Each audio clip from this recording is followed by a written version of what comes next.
life comes with responsibilities, as we all know. We have to take care of them. But with so much pressure, sometimes we forget to take care of ourselves. Clinical psychologist Dr. Monica Vermani advocates for what she calls self-compassion when we're spread a bit too thin. So, having self-compassion is putting yourself first. Many of us put us last on the list because we are raised in a society that sometimes puts others ahead of ourselves. We seek validation, we're trying to compete to fit in, we're trying to make decisions that align with health, happiness, and consistent stability in our lives.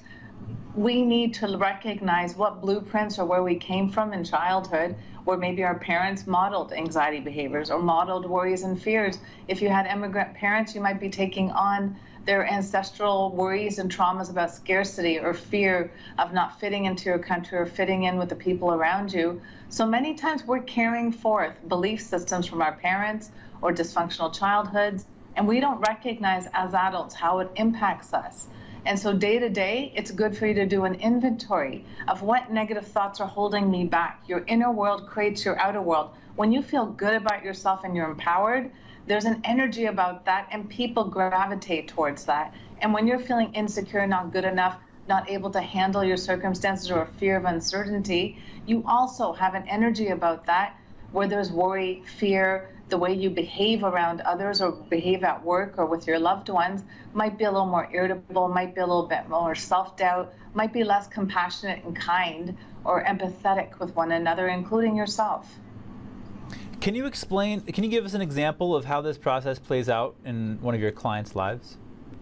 So reframing, when it comes down to it, we all have negative thoughts about ourselves and our world.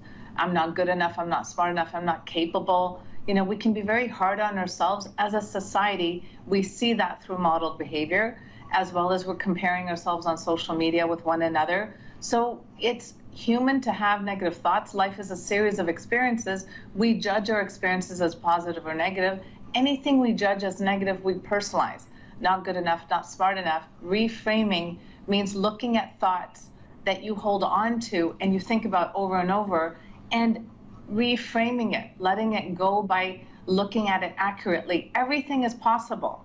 You want to look at the probability of bad things. You want to look at the probability of negative thoughts that you think are powerful. Many of us give power to thoughts without questioning the accuracy or if it's really possible. So when we say, I'm a failure, you might have failed maybe one test or your driver's test or one aspect of your life that you're not too proud of.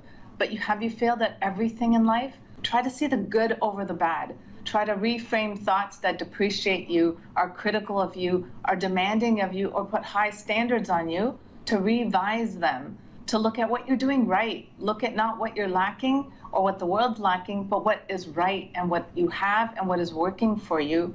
That is a skill that we need to learn and reinforce in order to have compassion for yourself. Compassion is a simple concept, but it's very hard. It's about you learning to see good over the bad, seeing the things that are working for you versus the chaos. Learn to plant, the seeds of what you want to happen versus what you're afraid of happening. That minimizes anxiety and brings you comfort. Plus, good or bad, whatever life brings you, you can handle it.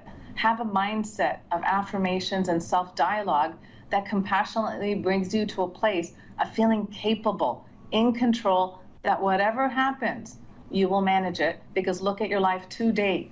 Whatever has happened, you've managed it. All right. Psychologist and author Dr. Monica Vermani, thank you so much for your time today. Thank you.